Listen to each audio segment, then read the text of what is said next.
ಮಾಡ್ತಾನೆ ಫೋಟೋ ಹೊಡಿತಾರೆ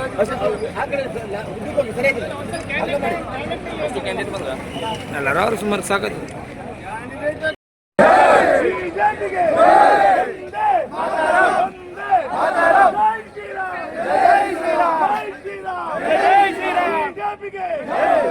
भारत माता की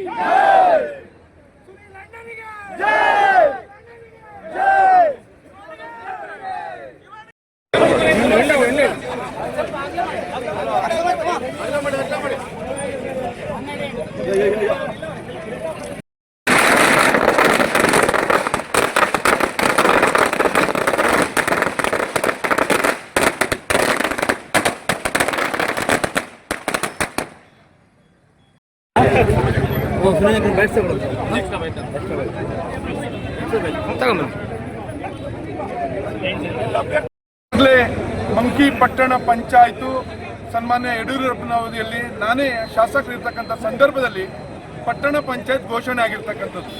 ಆ ಘೋಷಣೆ ಆಗಿರ್ತಕ್ಕಂಥ ಸಂದರ್ಭದಲ್ಲಿ ನೋಡಿ ಸುಸಂದರ್ಭ ಅಂತ ಹೇಳಿದ್ರೆ ತಪ್ಪಾಗ್ಲಿಕ್ಕಿಲ್ಲ. ಯಾಕಂದ್ರೆ ಇವತ್ತು ಪಟ್ಟಣ ಪಂಚಾಯತ್ ಭಾರತೀಯ ಜನತಾ ಪಾರ್ಟಿ ಮಾಡಿದ್ದು, ಇವತ್ತು ಗೆಲುವು ಸಹ ಪಟ್ಟಣ ಪಂಚಾಯತ್ ಭಾರತೀಯ ಜನತಾ ಪಾರ್ಟಿ ಆಗಿರ್ತಕ್ಕಂಥದ್ದು. ಬಹಳ ಸಂತೋಷ ಆಗ್ತದೆ ನನಗೆ. ಮಂಕಿ ಬಗ್ಗೆ ವಿಶೇಷವಾಗಿರ್ತಕ್ಕಂಥ ಗೌರವ. ಯಾಕಂದ್ರೆ ಈಗಾಗಲೇ ಪಟ್ಟಣ ಪಂಚಾಯತ್ ಗೆದ್ದಿದೆ. ಮುಂದಿನ ದಿವಸದಲ್ಲಿ ನಾವೆಲ್ಲರೂ ಒಗ್ಗಟ್ಟಾಗಿ ಪಟ್ಟಣ ಪಂಚಾಯತಿನ ಏನು ಸರ್ವ ಸದಸ್ಯರಿಗೆ ಸಹಕಾರ ಮಾಡುವಂಥ ಕೆಲಸ ಮಾಡ್ತೇನೆ ಅಂತಕ್ಕಂಥ ವಿಶ್ವಾಸವನ್ನು ಹೇಳಲಿಕ್ಕೆ ಬಯಸ್ತೇನೆ. ಸರ್ಕಾರಕ್ಕೆ ಮತ್ತೆ ಹಾಲಿ ಸಚಿವರಿಗೆ ನಾನು ತುಂಬು ಹೃದಯದ ಕೃತಜ್ಞತೆಯನ್ನ ಸಲ್ಲಿಸಲಿಕ್ಕೆ ಬಯಸ್ತಾ ಇದ್ದೇನೆ. ಯಾಕಂದ್ರೆ ಇವತ್ತು ಮಂಕಿ ಪಟ್ಟಣ ಪಂಚಾಯತ್ 12 ಕ್ಷೇತ್ರದಲ್ಲಿ ಭಾರತೀಯ ಜನತಾ ಪಾರ್ಟಿ ಗೆಲುವು ಸಾಧಿಸಿದೆ ಅಂತ ಹೇಳಿದ್ರೆ ಮಂಕಿ ಮಹಾಜನತೆ ಮತ್ತು ನಮ್ಮೆಲ್ಲರ ಕಾರ್ಯಕರ್ತರ ಮುಖಂಡರ ಪರಿಶ್ರಮ ಇವತ್ತು ಈ ಮಂಕಿ ಪಟ್ಟಣ ಪಂಚಾಯತ್ ಭಾರತೀಯ ಜನತಾ ಪಾರ್ಟಿ ತಕ್ಕೆಗೆ ಬಂದಿರತಕ್ಕಂಥದ್ದು. ಬಹಳ ಸಂತೋಷ ಆಗ್ತದೆ. ಯಾಕಂದ್ರೆ ಇವತ್ತು ಇಲ್ಲಿನ ಉಸ್ತುವಾರಿ ಸಚಿವರಾಗಿರ್ತಕ್ಕಂಥ ವೈದ್ಯರು ಅವರು ಎಷ್ಟು ದಬ್ಬಾಳಿಕೆ ಮಾಡಿದ್ರು ಅಂದ್ರೆ ಹೇಳಿದ್ರೆ ಅವ್ರ ಅಣ್ಣನ ಮಗನ ಗೆಲ್ಸ್ಬೇಕು, ಪಟ್ಟಣ ಪಂಚಾಯತ್ ಇವತ್ತು ವಾಮ ಮಾರ್ಗದಲ್ಲಿ ನಾನು ಗೆಲ್ಲಬೇಕು ಅಂತಕ್ಕಂಥ ಉದ್ದೇಶದಿಂದ ಎಷ್ಟರ ಮಟ್ಟಿಗೆ ಇವತ್ತು ಅಧಿಕಾರ ದುರುಪಯೋಗ ಮಾಡ್ಕೊಂಡಿದ್ರು ಅಂತ ಹೇಳಿದ್ರೆ ತತ್ತರಗೊಳಿಸಿದ್ರು, ಜನನನ್ನ ಹೆದರಿಸುವಂತ ಕೆಲಸ ಮಾಡಿದ್ರು. ಇವತ್ತು ಯಾವುದಕ್ಕೂ ಜನ ಮನ್ನಣೆ ಕೊಡದೆ ಭಾರತೀಯ ಜನತಾ ಪಾರ್ಟಿ ನ್ಯಾಯಯುತ ಚುನಾವಣೆ ಮಾಡಿದೆ, ಅದಕ್ಕೆ ಜನ ಬೆಂಬಲ ಘೋಷಿಸಿದ್ದಾರೆ ಅಂತ ಹೇಳಲಿಕ್ಕೆ ನಿಜವಾಗ್ಲೂ ತುಂಬಾ ಹೆಮ್ಮೆ ಆಗ್ತದೆ. ನಂಗೆ ಬಹಳ ಸಂತೋಷ ಆಗಿದೆ. ನಾನು 5 ವರ್ಷದಿಂದ ಶಾಸಕರಿರ್ತಕ್ಕಂಥ ಸಂದರ್ಭದಲ್ಲೂ ಸಹ ಮಂಕಿಯನ್ನು ಅಭಿವೃದ್ಧಿ ಮಾಡಬೇಕು ಅಂತಕ್ಕಂಥ ದೃಷ್ಟಿಯಿಂದ ಹಲವಾರು ಯೋಜನೆಗಳು ಮಾಡುವಂತ ಕೆಲಸ ಮಾಡಿದೆ. ಇವತ್ತು ಪಟ್ಟಣ ಪಂಚಾಯತ್ ಮೂಲಕ ಮಂಕಿಯ ಅಭಿವೃದ್ಧಿಯನ್ನ ಮುಂದೊಂದು ದಿವಸದಲ್ಲಿ ಕ್ಷೇತ್ರವಾರು ಎಲ್ಲ ಭಾಗಕ್ಕೂ ಹೋಗಿ ಸದಸ್ಯರನ್ನ ಕರ್ಕೊಂಡು ಹೋಗಿ, ಈಗ ಸೋತಿದ್ದ ಭಾಗಕ್ಕೂ ಸಹ ಕೇವಲ ನಮ್ದು 12 ಗೆದ್ದಿದೆ, ಮತ್ತೆ 8 ಭಾಗಕ್ಕೂ ನಮ್ಮಿಂದ ಭಾರತೀಯ ಜನತಾ ಪಾರ್ಟಿಗೆ ಏನು ಪ್ರಯತ್ನ ಮಾಡಬೇಕು ಖಂಡಿತ ನಾನು ಮಾಡುವಂತ ಪ್ರಯತ್ನ ನಾವೆಲ್ಲರೂ ಸೇರಿ ಒಗ್ಗಟ್ಟಾಗಿ ಮಾಡುವಂಥದ್ದು ಮಾಡ್ತೇನೆ ಅಂತಕ್ಕಂಥ ಭರವಸೆಯನ್ನ ವಾಹಿನಿ ಮುಖಾಂತರ ಕೊಡ್ಲಿಕ್ಕೆ ಬಯಸ್ತೇನೆ. ನಮ್ಮ ಸದಸ್ಯರು ಇವತ್ತು ಎಲ್ಲರಿಗೂ ಮತ್ತೊಮ್ಮೆ ತುಂಬು ಹೃದಯದ ಅಭಿನಂದನೆಯನ್ನ ಸಲ್ಲಿಸಲಿಕ್ಕೆ ಬಯಸ್ತಾ ಇದ್ದೇನೆ.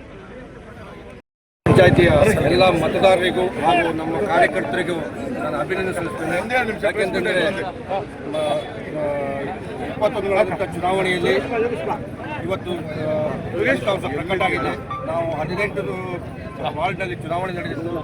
ಅದರಲ್ಲಿ 17 ವಾರ್ಡಿಗೆ ಭಾರತೀಯ ಜನತಾ ಪಕ್ಷದ ಅಭ್ಯರ್ಥಿ ನಿಲ್ಲಿಸಿದರು. ಅದರಲ್ಲಿ 12 ವಾರ್ಡಿನಲ್ಲಿ ಬಿಜೆಪಿ ಅಭ್ಯರ್ಥಿಗಳು ಕೈಬೇರಿ ಬಾರಿಸಿದ್ದಾರೆ. ಇದಕ್ಕೆ ಕಾರಣ ನಮ್ಮ ಮಂಕಿ ಮತದಾರರು ಹಾಗೂ ಭಾರತೀಯ ಜನತಾ ಪಕ್ಷದ ಕಾರ್ಯಕರ್ತರು, ಮುಖಂಡರು ಅವರಿಗೆಲ್ಲರೂ ಅಭಿನಂದಿಸಿ ಮುಂದಿನ ಈ ಚುನಾವಣೆ ಮುಂದಿನ ಎಲ್ಲ ಚುನಾವಣೆಗಳಿಗೆ ದಿಕ್ಸೂಚಿ, ಮುಂದೆ ಬರತಕ್ಕಂಥ ಎಲ್ಲ ಚುನಾವಣೆ ನಾವು ಗೆಲ್ತೇನೆ ಅಂತ ನಮಗೆ ಮಂಡಲ ಅಧ್ಯಕ್ಷರು ತುಂಬಾ ಸಂತೋಷ ಆಗ್ತಾ ಇದೆ. ಕ್ಷೇತ್ರದ ಮಂಕಿಯನ್ನ ಮತ್ತೊಮ್ಮೆ ಬಿಜೆಪಿಯ ಭಾರತೀಯ ಜನತಾ ಪಾರ್ಟಿಯ ತೆಕ್ಕೆಗೆ ಕೊಟ್ಟಿರುವುದು ಬಹಳ ಸಂತೋಷ ಸಂಗತಿ. ಇದು ಮುಂದೆ ಬರುವಂಥ ಎಲ್ಲ ಚುನಾವಣೆಗೆ ಇದೊಂದು ದಿಕ್ಸೂಚಿಯ ಚುನಾವಣೆಯಾಗಿದೆ. ಆದ್ದರಿಂದ ಯಾವುದೇ ಒಂದು ವಾಮ ಮಾರ್ಗದಿಂದಲೂ ಹೋದರೂ ಕೂಡ ಆ ಚುನಾವಣೆ ಅವರಿಗೆ ಗೆಲ್ಲಲಿಕ್ಕೆ ಸಾಧ್ಯ ಇಲ್ಲ. ಇದೊಂದು ಅವರಿಗೊಂದು ಪಾಠ. ಈ ಚುನಾವಣೆ ಮುಂದೆ ಬರುವಂಥ ಎಲ್ಲ ಚುನಾವಣೆಗೂ ಇದೊಂದು ಮಾರ್ಗಸೂಚಿ ಮತ್ತು ಇದೊಂದು ದಿಕ್ಸೂಚಿ ಚುನಾವಣೆಯಾಗಿದೆ. ನಮ್ಮ ಕಾರ್ಯಕರ್ತರು ಹಗಲು ರಾತ್ರಿ ಒಳ್ಳೆಯ ರೀತಿಯಲ್ಲಿ ಕೆಲಸ ಮಾಡಿದ್ದಾರೆ ಮತ್ತು ಎಲ್ಲ ಮುಖಂಡರು ಕೂಡ ಕೆಲಸ ಮಾಡಿದ್ದಾರೆ. ಅವರಿಗೂ ಕೂಡ ಅಭಿನಂದಿಸ್ತೇನೆ. ಗೆದ್ದಿರುವಂಥ ಎಲ್ಲ ಅಭ್ಯರ್ಥಿಗಳಿಗೂ ಕೂಡ ನಾನು ಅಭಿನಂದಿಸ್ತೇನೆ. ಮಂಕಿನ ಜನರ ಒಂದು ನಾಡಿ ಮಿಡಿತ ನಮಗೆ ಮೊದಲೇ ಗೊತ್ತಿತ್ತು. ನಾನೇ ಮೊದಲೇ ಹೇಳಿದ್ದೇನೆ, ಅಂದರೆ ಇಲ್ಲಿ ನಡೆಯುವಂಥ ಚುನಾವಣೆಯಲ್ಲಿ ನಾವು 10ರಿಂದ 13 ಸೀಟನ್ನು ಗೆಲ್ತೇವೆ ಹೇಳ್ಕೊಂಡು, ಆದರೂ 12 ಸೀಟ್ ಗೆದ್ದಿದ್ದೇವೆ ನಾವು. ಇದು ಒಂದು ದೊಡ್ಡ ಸಾಧನೆಯನ್ನು ಭಾರತೀಯ ಜನತಾ ಪಾರ್ಟಿಗೆ ನಮ್ಮ ರಾಜ್ಯ ಅಧ್ಯಕ್ಷರು ಮತ್ತು ಜಿಲ್ಲಾಧ್ಯಕ್ಷರ ನೇತೃತ್ವದಲ್ಲಿ ನಡೆದಂಥ ಚುನಾವಣೆ ಬಹಳ ಯಶಸ್ವಿಯಾಗಿ ನಮಗೆ ಬಿಜೆಪಿ ಫಲಿತಾಂಶ ಬಂದಿದೆ. ಇದರಿಂದ ನಮಗೆಲ್ಲ ಸಂತೋಷ ಆಗಿದೆ. ಮತ್ತೊಮ್ಮೆ ನಾನು ಕಾರ್ಯಕರ್ತರಿಗೆ ಮತ್ತು ಮತದಾರರಿಗೆ ಅಭಿನಂದಿಸ್ತಾ ನಾನು ಗೆದ್ದಂಥ ಅಭ್ಯರ್ಥಿಗಳು. ಯಾವುದೇ ಚುನಾವಣೆ ಇರಲಿ, ನಾಳೆ ಬರುವಂಥ ತಾಲೂಕಾ ಪಂಚಾಯತ್ ಇರಬಹುದು, ಜಿಲ್ಲಾ ಪಂಚಾಯತ್ ಇರಬಹುದು, ಹಾಗೆ ಗ್ರಾಮ ಪಂಚಾಯತ್ ಚುನಾವಣೆ ಇರಬಹುದು, ಹಾಗೆ ವಿಧಾನಸಭೆ ಚುನಾವಣೆ ಇರಬಹುದು, ನಾವೆಲ್ಲರೂ ಒಕ್ಕಟ್ಟಾಗಿ ಒಂದಾಗಿ ಅಭಿವೃದ್ಧಿಯನ್ನೇ ಮಂತ್ರವನ್ನು ಇಟ್ಟುಕೊಂಡು ಸಂಘಟನೆ ಶಕ್ತಿಯ ಆಧಾರದ ಮೇಲೆ ನಮ್ಮ ಎಲ್ಲ ಮುಖಂಡರ ಸಹಕಾರದಿಂದ ನಾವು ಬರುವ ಎಲ್ಲ ಚುನಾವಣೆಯನ್ನು ಗೆಲ್ತೇವೆ. ನಿಮ್ಮ ಯಾವುದೇ ಗ್ಯಾರಂಟಿಯನ್ನು ನಾವು ಜನ ನಂಬ್ಕೊಂಡಿಲ್ಲ ಅನ್ನುವಂಥದ್ದನ್ನು ಈ ಮಾಧ್ಯಮ ಮುಖಾಂತರ ಹೇಳಲಿಕ್ಕೆ ಬಯಸ್ತೇನೆ. ನಮಸ್ಕಾರ. ಎಲ್ರಿಗೂ ನಮಸ್ಕಾರ. ಇವತ್ತು ಮಂಕಿ ಪಟ್ಟಣ ಪಂಚಾಯಿತಿಯ ಚುನಾವಣೆ ನಡೆದ ಈಗಾಗಲೇ ಅದರ ರಿಸಲ್ಟ್ ಈಗಾಗಲೇ ಹೊರಬಿದ್ದಿದೆ. ಈಗಾಗಲೇ 12 ಕ್ಷೇತ್ರದಲ್ಲಿ 12 ವಾರ್ಡ್ಗಳಲ್ಲಿ ಭಾರತೀಯ ಜನತಾ ಪಾರ್ಟಿ ನಮ್ಮ ಅಭ್ಯರ್ಥಿಗಳು ಜಯಬೇರಿಯನ್ನು ಬಾರಿಸಿದ್ದಾರೆ. ಈ ಮೂಲಕ ಮೊದಲ ಬಾರಿಗೆ ನಡೆದಂಥ ಪಟ್ಟಣ ಪಂಚಾಯಿತಿ ಚುನಾವಣೆಯಲ್ಲಿ ಭಾರತೀಯ ಜನತಾ ಪಾರ್ಟಿ ಬಹುಮತವನ್ನು ಸಾಧಿಸಿದೆ. ಇದಕ್ಕೆ ಕಾರ್ಯಕರ್ತರಾಗಿರ್ತಕ್ಕಂಥ ಮಂಕಿ ಭಾಗದ ಎಲ್ಲ ಮತದಾರ ಬಂಧುಗಳಿಗೆ ಮತ್ತು ನಮ್ಮ ಕಾರ್ಯಕರ್ತರಿಗೆ ಮತ್ತು ನಮ್ಮ ಪಕ್ಷದ ಎಲ್ಲ ನಾಯಕರಿಗೆ ನಾನು ಕೃತಜ್ಞತೆಯನ್ನು ಈ ಸಂದರ್ಭದಲ್ಲಿ ಸಲ್ಲಿಸಲಿಕ್ಕೆ ಬಯಸ್ತೇನೆ. ನಾವು 17 ವಾರ್ಡ್ಗಳಲ್ಲಿ ಭಾರತೀಯ ಜನತಾ ಪಾರ್ಟಿ ಅಭ್ಯರ್ಥಿಗಳನ್ನು ಸ್ಪರ್ಧೆ ಮಾಡಿಸಿದ್ವಿ. 17 ಅಭ್ಯರ್ಥಿಗಳಲ್ಲಿ ನಾವು 12 ಸ್ಥಾನದಲ್ಲಿ ನಾವು ಗೆದ್ದಿದ್ದೇವೆ. ಕೇವಲ 5 ಸ್ಥಾನದಲ್ಲಿ ಮಾತ್ರ ನಾವು ಸೋಲನ್ನು ಅನುಭವಿಸಬೇಕಾಯಿತು. ಅದು ಅಲ್ಪ ಮತದಿಂದ. ಈ ಒಂದು ಗೆಲುವು ಭಾರತೀಯ ಜನತಾ ಪಾರ್ಟಿಯ ಕಾರ್ಯಕರ್ತರ ಗೆಲುವು ಮತ್ತು ಜನ ಈಗಾಗಲೇ ನಮ್ಮ ಜಿಲ್ಲಾಧ್ಯಕ್ಷರು ಹೇಳಿದ ಹಾಗೆ ಆಡಳಿತ ವ್ಯವಸ್ಥೆಯ ರಾಜ್ಯ ಸರ್ಕಾರದ ವಿರುದ್ಧ ನೀಡಿರ್ತಕ್ಕಂಥ ತೀರ್ಪು ಅಂತೇಳಿ ನಾವೆಲ್ಲ ಭಾವಿಸಿದ್ದೇವೆ. ಯಾಕೆಂತಂದರೆ ಸರ್ಕಾರದ ಭಾಗವಾಗಿರ್ತಕ್ಕಂಥ ಜಿಲ್ಲಾ ಉಸ್ತುವಾರಿ ಮಂತ್ರಿಗಳ ಸ್ವಕ್ಷೇತ್ರದಲ್ಲೇ ಇವತ್ತು ಭಾರತೀಯ ಜನತಾ ಪಾರ್ಟಿ ಗೆದ್ದಿದೆ ಅಂತಂದರೆ ಇದು ಭಾರತೀಯ ಜನತಾ ಪಾರ್ಟಿಯ ಗೆಲುವು, ಸರ್ಕಾರದ ವಿರುದ್ಧದ ತೀರ್ಪು ಅಂತೇಳಿ ನಾನು ಈ ಸಂದರ್ಭದಲ್ಲಿ ಹೇಳಲಿಕ್ಕೆ ಬಯಸ್ತೇನೆ. ಹಾಗಾಗಿ ಮತ್ತೊಮ್ಮೆ ನಮ್ಮ ಚುನಾವಣೆಯಲ್ಲಿ ಕೆಲಸವನ್ನು ಮಾಡಿರ್ತಕ್ಕಂಥ ಎಲ್ಲ ಕಾರ್ಯಕರ್ತ ಬಂಧುಗಳಿಗೆ ಮತ್ತು ನಮ್ಮ ಸಹಕಾರವನ್ನು ನೀಡಿರ್ತಕ್ಕಂಥ ನಮ್ಮ ಪಕ್ಷದ ಎಲ್ಲ ನಾಯಕರಿಗೆ ನಾನು ಅಭಿನಂದನೆಯನ್ನು ಸಲ್ಲಿಸುತ್ತೇನೆ ಮತ್ತು ಚುನಾಯಿತರಾಗಿರ್ತಕ್ಕಂಥ ಎಲ್ಲ ನಮ್ಮ ಗೌರವಾನ್ವಿತ ಪಟ್ಟಣ ಪಂಚಾಯತ್ ಸದಸ್ಯರನ್ನ ಈ ಸಂದರ್ಭದಲ್ಲಿ ಅಭಿನಂದಿಸುತ್ತೇನೆ. ಮೊದಲ ಬಾರಿಗೆ ಯಡಿಯೂರಪ್ಪನವರ ನೇತೃತ್ವದಲ್ಲಿದ್ದಂಥ ಸಂದರ್ಭದಲ್ಲಿ ಬಿಜೆಪಿ ಸರ್ಕಾರ ಅಧಿಕಾರದಲ್ಲಿದ್ದಾಗ ಮಂಕಿಯನ್ನ ಪಟ್ಟಣ ಪಂಚಾಯತ್ ಅಂತೇಳಿ ಘೋಷಣೆ ಮಾಡಿದ್ರು. ಪಟ್ಟಣ ಪಂಚಾಯತ್ ಆದಮೇಲೆ ಮೊದಲ ಬಾರಿಗೆ ನಡೆದಂಥ ಚುನಾವಣೆಯಲ್ಲಿ ಇವತ್ತು ಮಂಕಿಯ ಪಟ್ಟಣ ಪಂಚಾಯತಲ್ಲಿ 20 ಸ್ಥಾನಗಳಲ್ಲಿ ಭಾರತೀಯ ಜನತಾ ಪಾರ್ಟಿ 12 ಸ್ಥಾನವನ್ನು ಗೆಲ್ಲುವುದರ ಮುಖಾಂತರ ವಿಜಯ ಪತಾಕೆಯನ್ನು ಹಾರಿಸಿದೆ. ನಾನು ಈ ಸಂದರ್ಭದಲ್ಲಿ ನಮ್ಮ ಮಂಕಿಯ ಭಾಗದ ಎಲ್ಲ ಮುನ್ಸಿಪಾಲಿಟಿಯ ಎಲ್ಲ ಭಾಗದ ನಮ್ಮ ಕಾರ್ಯಕರ್ತರಿಗೆ, ನಮ್ಮ ಎಲ್ಲ ಮುಖಂಡರುಗಳಿಗೆ ಹಾಗೂ ಮತದಾರರ ಬಾಂಧವರಿಗೆ ನಾನು ಭಾರತೀಯ ಜನತಾ ಪಾರ್ಟಿ ಕಡೆಯಿಂದ ಅಭಿನಂದನೆಯನ್ನು ಸಲ್ಲಿಸಲಿಕ್ಕೆ ಬಯಸ್ತಾ ಇದ್ದೇನೆ. ಇದು ಎಲ್ಲರಿಗೂ ಗೊತ್ತಿದೆ.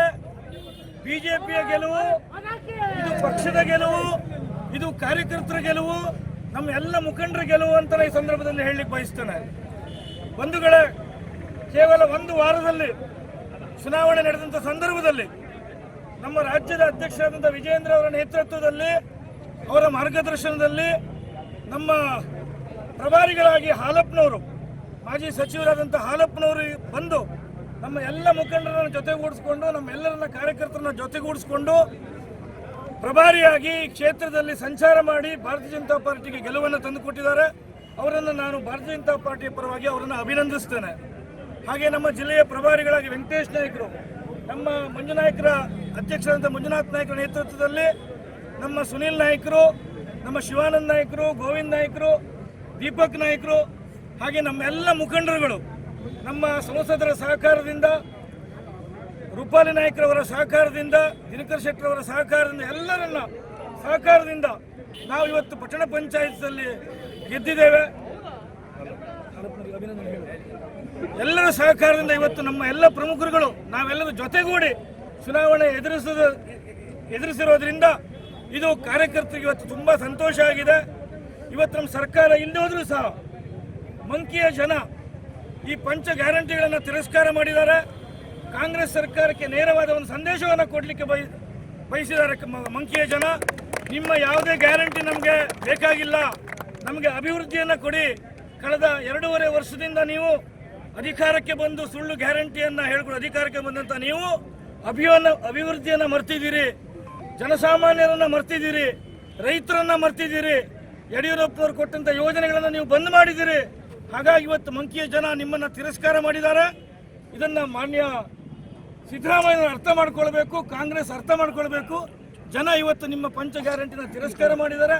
ಮುಂದಿನ ದಿನಗಳಲ್ಲಿ ನಾನು ಇವತ್ತು ಇಲ್ಲಿ ಹೇಳಿಕ್ಕೆ ಬಯಸ್ತೇನೆ, ಇದೇ ಕ್ಷೇತ್ರದ ಉಸ್ತುವಾರಿ ಮಂತ್ರಿಗಳು ಅರ್ಥ ಮಾಡ್ಕೊಳ್ಬೇಕು. ನಿಮ್ಮ ಯಾವುದೇ ಕುತಂತ್ರ ಇಲ್ಲಿ ನಡೆಯಲ್ಲ. ಬಿಜೆಪಿ ಕಾರ್ಯಕರ್ತರನ್ನ ಹೆದರಿಸಿ ಬಗ್ಗಿಸಿ ನೀವು ನಡೆಯಲ್ಲ.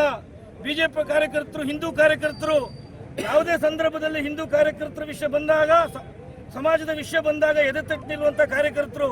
ನಿಮ್ಮ ಯಾವುದೇ ಕುತಂತ್ರಕ್ಕೆ ನಾವು ಮಣಿಯಲ್ಲ ಅನ್ನುವಂಥ ಸಂದೇಶವನ್ನ ಇವತ್ತು ಮಂಕಿಯ ಚುನಾವಣೆಯಿಂದ ಇವತ್ತು ಉಸ್ತುವಾರಿ ಮಂತ್ರಿಗಳಿಗೆ ತೋರಿಸ್ಕೊಟ್ಟಿದ್ದಾರೆ. ನಾನು ಈ ಸಂದರ್ಭದಲ್ಲಿ ಎಲ್ಲ ಪ್ರಮುಖರ ಜೊತೆಯಲ್ಲಿ ಮಾಧ್ಯಮ